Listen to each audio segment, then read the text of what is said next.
আজ আর কিছুক্ষণের মধ্যেই শুরু হতে চলেছে বছরের প্রথম সূর্যগ্রহণ। এই সূর্যগ্রহণের সময় ভুলেও করবেন না এইসব কাজ, না হলে জীবনে নেমে আসবে মহাবিপদ। আজই চৈত্র অমাবস্যা, আর এই চৈত্র অমাবস্যার দিনেই দীর্ঘ ১০০ বছর পর ঘটতে চলেছে সূর্যগ্রহণ।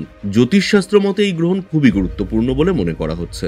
ভারতীয় সময় অনুযায়ী আজ দুপুর 2:20 থেকে শুরু করে সন্ধে 6:16 পর্যন্ত দীর্ঘ 4 ঘন্টা চলবে এই সূর্যগ্রহণ। হিন্দু ধর্মে সূর্যগ্রহণের বিশেষ ধর্মীয় এবং আধ্যাত্মিক গুরুত্ব রয়েছে। এটি শুভ বলে বিবেচিত হয় না এবং এই সময় বিশেষ কিছু নিয়ম পালন করা হয়। তবে অনেকেই বিশ্বাস করেন যে এটি আধ্যাত্মিক শক্তি অর্জনের একটি সুযোগও হতে পারে। সূর্যগ্রহণের সময় কোনো শুভ কাজ, পুজো পাঠ বা অন্যান্য ধর্মীয় ক্রিয়া করা হয় না।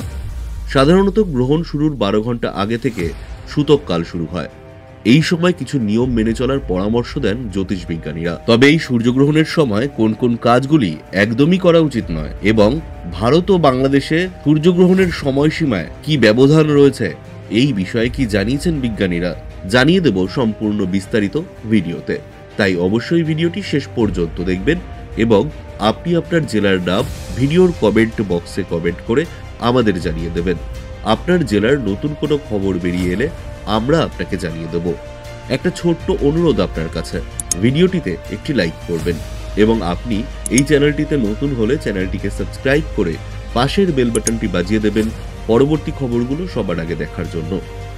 সূর্যগ্রহণ নিয়ে বিজ্ঞান ও ধর্মীয় বিশ্বাসের নানা দিক থাকলেও অনেকেই এই সময়টিকে আত্মশুদ্ধির সুযোগ হিসাবে গ্রহণ করেন। এই সূর্যগ্রহণ চলাকালীন কোন কোন কাজ একেবারেই করা উচিত নয়, চলুন জেনে নেওয়া যাক। এই সূর্যগ্রহণ চলাকালীন ঘুমানো উচিত নয়। এই সময় খাবার রান্না বা গ্রহণ করা নিষিদ্ধ।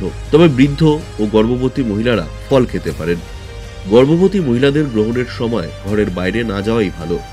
সংরক্ষিত খাবারে তুলসী পাতা রাখা উচিত। বাড়ির মন্দিরের দরজা বন্ধ রাখা উচিত। গ্রহণ শেষে স্নান করে গঙ্গার জল ছিটিয়ে পরিবেশ শুদ্ধ করা উচিত।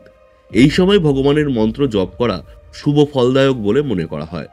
বৈজ্ঞানিক ব্যাখ্যা অনুযায়ী চাঁদ যখন পৃথিবী এবং সূর্যের মাঝে চলে আসে এবং সূর্যের আলো পৃথিবীতে পৌঁছতে বাধা পায়, তখনই সূর্যগ্রহণ ঘটে।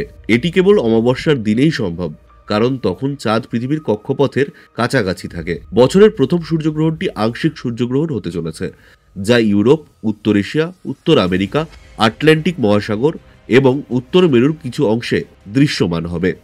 তবে এটি ভারত বা বাংলাদেশ থেকে দৃশ্যমান হবে না, তাই এর সূতককাল ভারত ও বাংলাদেশে প্রযোজ্য হবে না।